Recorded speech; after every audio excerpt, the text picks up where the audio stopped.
வருங்கால காவலர் அனைவருக்கும் உங்கள் ஜேபியின் வணக்கங்கள். இன்னைக்கு என்ன தினம் அப்படின்னாக்கா மார்ச் 21 உலக வன தினம். ஏன் இந்த வன தினத்தை கொண்டாடுறோம் அப்படின்றத பத்தி இன்னைக்கு பார்க்கலாம். உலகின் நுரையீரல் என்று அழைக்கப்படுவது காடுகள் தான். காடுகள் தான் ஆக்சிஜனை உற்பத்தி செய்யுது.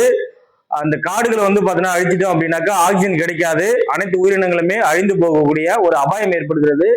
அது இல்லாம கார்பன் டை ஆக்சைடு அளவு அதிகமாயிடுச்சு அப்படின்னா உலகமும் வெப்பமயமாயிடும். இதனை உணர்ந்த ஐநா சபை 2012 மார்ச் 21 ஒவ்வொரு ஆண்டும் உலக வன தினமா கொண்டாடணும் அப்படின்னு சொல்லிட்டு அறிவுறுத்துறாங்க. இதனாலதான் அனைத்து நாடுகளுமே உலக வன தினத்தை கொண்டாடிட்டு வராங்க.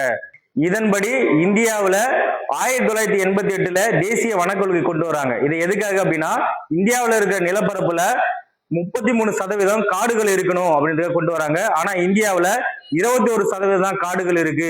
மாநிலத்துல பிரம்மபுத்திரா பகுதியில தனி ஒரு நபர் என்ன பண்றாருன்னா 550 ஏக்கர் பரப்பளவுல தனி ஒரு மனிதனா காட்டை உருவாக்குறாரு. அதுக்காக இந்திய அரசாங்கம் அவருக்கு பத்மஸ்ரீ விருதுமே கொடுத்திருக்காங்க.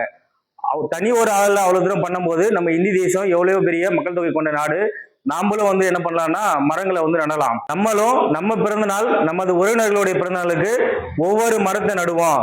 மற்ற விழாக்களுக்கும் மரக்கன்றுகளை அன்பளிப்பாக கொடுப்போம். உங்களுக்கு 3 வினாவை தரோம், தெரிஞ்ச கமெண்ட்ல ஆன்சர் பண்ணுங்க.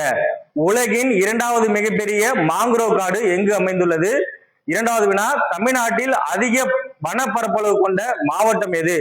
3வது வினா, இந்தியாவின் வனமகன் என்று அழைக்கப்படுபவர் யார்? இந்த 3 வினாக்களுக்கும் பதிலளிங்க. அனைவரும் மரம் நடுவோம், மழை பெறுவோம், வனத்தை காப்போம், மனித இனத்தையும் காப்போம். நன்றி.